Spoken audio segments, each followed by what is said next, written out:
juga tipe tautan gen, ada dua, yaitu tautan gen sempurna dan tautan gen tidak sempurna. Yang gen sempurna itu yaitu gen-gen tersebut selalu diwariskan bersama-sama berasal dari tertua yang sama.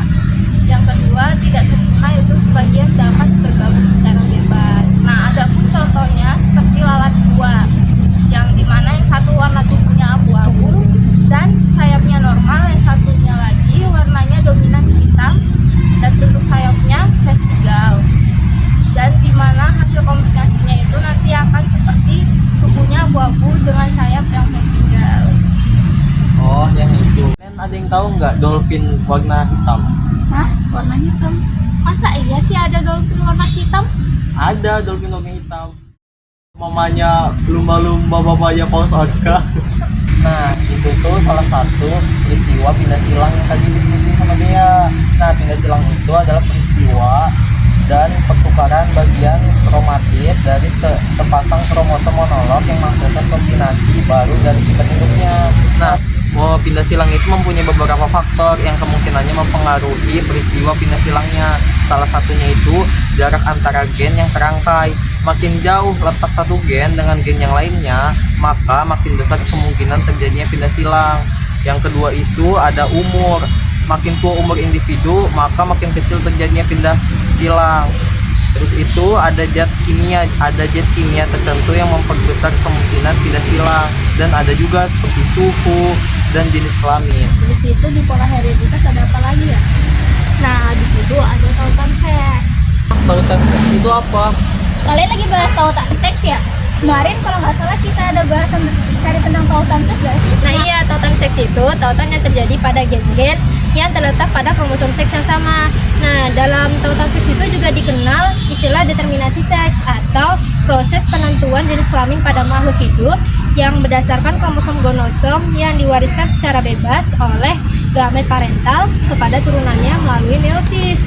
Nah, terus itu di dalam tautan seks ini ada tipe penentuan jenis kelamin, yaitu dari tipe XY yang terjadi pada manusia, tumbuhan, mamalia, dan Drosophila melanogaster. Terus itu yang kedua ada tipe XO yang terjadi pada belalang dan kutu daun. Lalu tipe ketiga ada tipe ZW yang terjadi pada unggas, kupu-kupu, burung, bungat, dan beberapa jenis ikan. Dan yang terakhir ada tipe haploid-diploid yang terjadi pada lebah madu. Nah, tautan seks itu pertama kali ditemukan oleh seorang ahli genetika Amerika bernama Thomas Han Morgan. Nah, jenis seks yang bisa diketahui itu ada tautan seks pada manusia dan juga tautan seks pada hewan. Contoh tautan seks pada manusia itu adalah hemofilia, di mana hemofilia adalah kelainan genetik seseorang yang mengalami kelainan pendarahan saat terluka karena kekurangan faktor pembekuan darah. Yang kedua itu hipertrikosis, yaitu kelainan genetik yang menyebabkan pasien mengalami pertumbuhan rumput abnormal di area tubuh tertentu. Terus itu yang tautan seks pada hewan. Contohnya itu kayak warna mata pada lalat buah. Terus itu pada warna bulu pada kucing. Itu apa lagi? Nah, habis itu ada gen letal.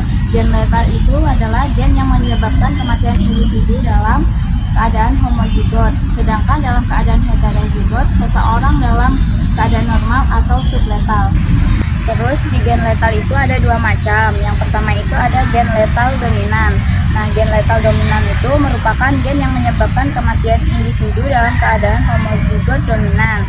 Sedangkan dalam keadaan heterozigot seseorang individu dapat bersifat subletal yang mengakibatkan terjadinya kelainan.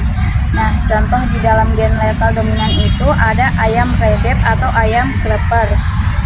Pertumbuhan tulang pada ayam ditentukan oleh gen C. Alelnya gen C menyebabkan ketidaknormalan pada pertumbuhan tulang. Ayam bergenotipe CC tidak pernah ada karena mati sewaktu embrio. Ayam bergenotipe CC dapat hidup tetapi cacat, yaitu kaki dan sayap pendek. Ayam itu disebut ayam redep atau kleper. Perkawinan ayam redep jantan dan ayam redep betina akan menghasilkan keturunan dengan perbandingan 2 ayam redep dan 1 ayam normal. Terus yang macam kedua itu gen letal resesif, adalah gen letal yang mematikan jika berada dalam kondisi homozigot. Pada kondisi heterozigot, gen letal resesif hanya akan menjadi organisme sebagai karir atau pembawa penyakit. Contohnya yaitu pada tahun 1905, Richard Kenneth, seorang ahli genetika asal Prancis, menemukan bahwa gen Y warna bulu kuning pada tikus mencit lebih dominan daripada bulu berwarna coklat. Namun tidak pernah ditemukan tikus kuning dengan gen yang heterozigot. Kenneth lalu mengawinkan dua tikus kuning dengan genotipe AYA dan menghasilkan keturunan seperti di gambar berikut. Oh lah gitu. Habis itu kan ada gagal berpisah. Gagal berpisah itu apa? Nah, gagal berpisah itu adalah peristiwa ketika ada kromosom yang tidak dapat berpisah ke kutub yang berlawanan selama pembelahan sel, baik meiosis maupun meiosis. Jadi misalnya tuh dia selnya tuh harusnya dua ke kutub utara, dua ke kutub selatan.